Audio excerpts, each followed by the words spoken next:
Hello and welcome to The Global View, the show where we look at ways for investors to make money beyond the ASX listed universe. I'm your host, Olivia Grace Curran.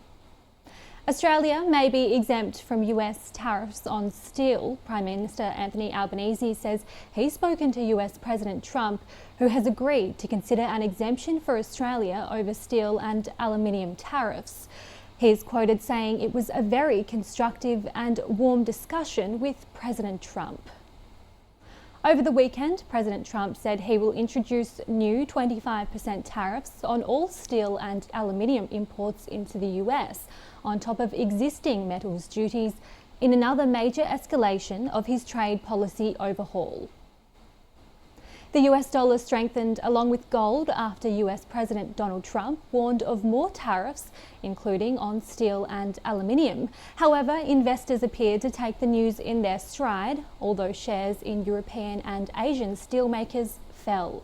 Stocks on Wall Street rose, led by US metals producers that would benefit from the tariffs.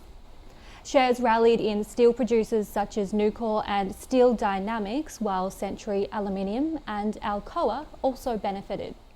The AI chip makers were back in favour, with Nvidia and Broadcom rising strongly, while Amazon also rose.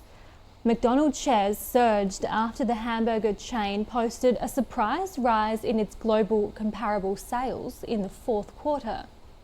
Rockwell Automation jumped higher after the automation products maker posted higher than expected profit for the fiscal first quarter. The gold miners gained as bullion reached another record high. And in developing news, the Wall Street Journal is reporting that a group led by Elon Musk is making a $97.4 billion bid for control of OpenAI. Well, US President Donald Trump has said he would impose 25% tariffs on all steel and aluminium imports on top of existing metals duties. As the risk mounts of a multi-front trade war, the European Union has indicated that it may retaliate, while Trump has also promised broader reciprocal tariffs to match those imposed by countries importing US goods. Australian PM Anthony Albanese has said he'll be making renewed representations to the Trump administration on aluminium and steel. Trade Minister Don Farrell saying Australian steel and aluminium are creating thousands of good-paying American jobs and are key for our shared defence interests. In US data, the New York Fed's Consumer Inflation Expectations survey showed one-year expectations remained unchanged at 3%, while expectations of household spending fell to a 4-year low. US Treasury yields have traded steadily despite the threat of a global trade war. The yield on the 10-year Treasury note was just below 4.5%, while 2-year yields was flat at 4.28%. The US dollar has gained, while the Canadian dollar was among the worst performers, with Canada a major exporter of steel and aluminium to the US. The Aussie dollar is at 62.8 US cents, and Bitcoin has climbed to around 97,500 US dollars. Oil prices have rebounded, although investors remain cautious on the prospect of a global trade war. Brent crude futures up 1.7% at close to $76 a barrel. Copper has continued its recent ascent, up another 2.7%, while iron ore is up 0.8%, higher at US $107 a tonne, while gold has climbed to another record, eclipsing its $2,900 an ounce as investors seek its safety amid growing global uncertainty. For more on markets, Steve Sosnick from Interactive Brokers joins me now. Great to see you, Steve. So what did you see overnight that really stood out? Well, a couple things. First of all, there's the ongoing love for tech stocks, regardless of what's going on. Ultimately, trading-oriented accounts keep gravitating toward tech stocks pretty much no matter what. It's phenomenal to have any huge stock, but, Meta specifically, up for more than 3 weeks in a row, every single day for more than 3 weeks. It's up about 17%, so call it 1% a day over that period of time. that's pretty phenomenal. Yes, some of it involved their earnings, but that's remarkable momentum. And today we saw most of the big mega cap tech stocks go higher, with the exception of Tesla, which is having its own sort of malaise lately.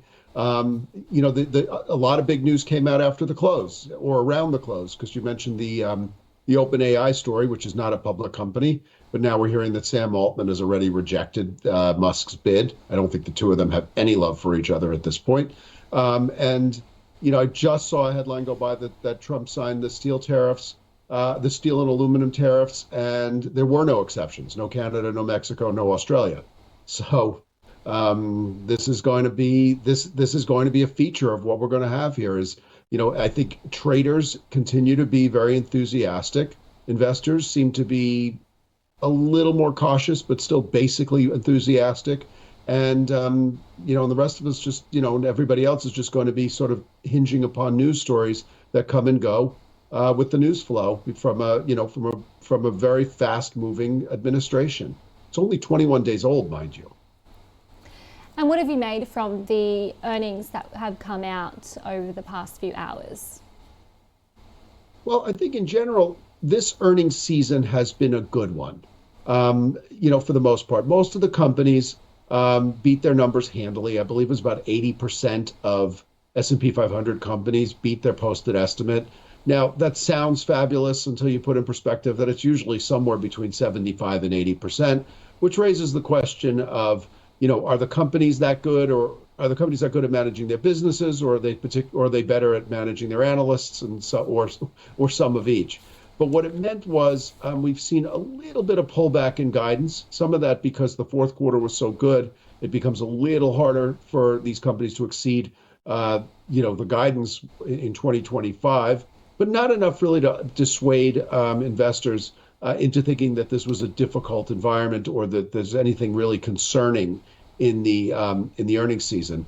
And there were some companies that definitely didn't do all that well, and clearly cloud computing as a sector is one that's showing a bit more challenge.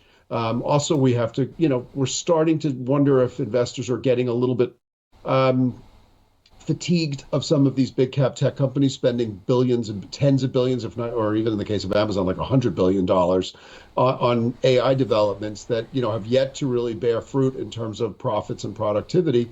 But for the vast majority of companies, it was a good enough quarter. Everybody seems, you talk about a stock just now like McDonald's, big global stock, based upon, they require good consumption around the global economy, and they did okay. So, that seems to be the epitome of what we're getting at right now.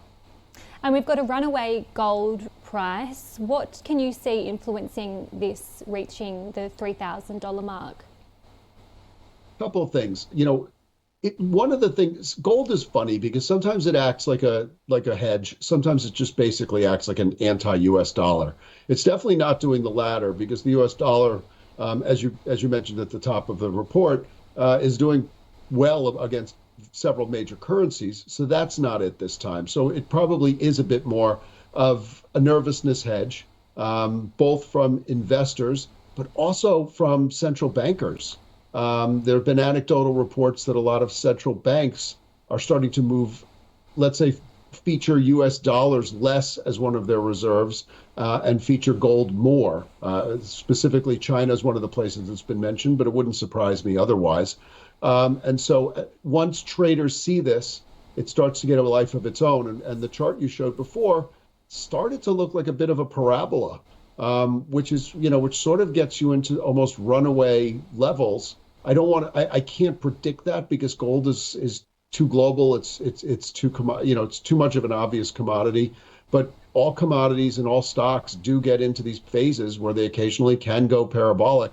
And I'm not saying that I see it yet. It's more just a steady uptrend, but it definitely has that risk of, if you break 3,000 and into real uncharted territory, who knows who jumps onto that trade, and that could really get kind of hairy. Plus, good or bad, depending if you're long or short. And Steve, on the economic front, we've got an inflation print on Wednesday. What are we expecting there? Yeah, we have CPI on Wednesday and PPI on Thursday. I tend to prefer to look at the monthly data. The chart you're showing is a little bit different. That's about consumer sentiment. But what I'm looking for the CPI numbers is zero point 0.3 across the board on the monthly basis, core and headline numbers for both CPI and PPI. The chart you just showed was more about was about the sentiment numbers that came out on Friday. The University of Michigan does consumer sentiment and inflation expectations. And the yellow line there is the inflation, 1-year inflation expectations. The green line is gasoline prices.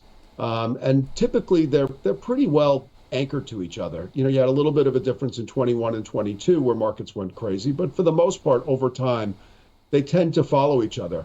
What's a little concerning to me is how much the inflationary expectations have just shot up in the past month compared to the price of gasoline, which has only ticked slightly higher.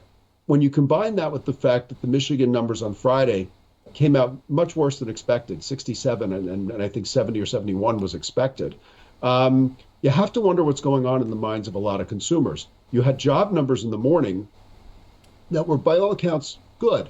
The payrolls number was a little light, but the average monthly earnings was up 0.5% when 0.3 was expected. There was a little bit of weakness in terms of the hours worked, but in general, it was a positive report with a 4% unemployment rate. So it's hard for me to square how you get, positive economic numbers, hard data, but let's say that people should be doing well with soft data that people are telling you, no, we're not.